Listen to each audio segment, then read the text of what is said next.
mayroong dalawang uri ng pastol sa ating binasa. Isang mabuting pastol at isang tumatakas na pastol.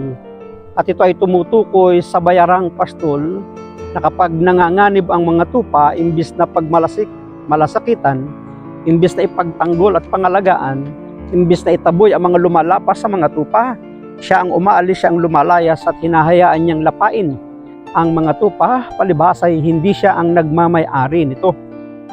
Masakit sa pandinig ang masabihang bayaran, mersenaryo. Totoo naman, napakasakit na marinig sa isang naglilingkod na siya ay bayaran sapagkat hindi na siya maglilingkod, hindi na siya gagawa ng mga gawain kung walang kapalit at kaakibat na sweldo, sahod o bayad. Kaya nga totoo dalawa ang taong nasa ubasan. Isang manggagawa at isang naglilingkod.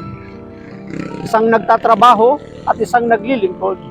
Sino yung mga nagtatrabaho sa ubasan? Ito yung umaasa na sila isesweldohan pagkatapos na sila gumawa. Sino naman yung mga naglilingkod? Ito yung mga naglilingkod na kahit walang bayad, kahit walang kapalit, ay pinaglilingkod nila ang kanilang sarili sapagkat sila nga ay mga naglilingkod. Kaya nga, dalawa ang larawan ng pastol sa ating pagbasa.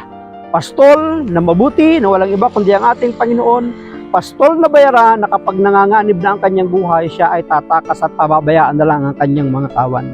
Totoo din, may mga tao talagang nagpapabaya, nagsasabing wala akong pakialam, bahala kayo sa buhay ninyo.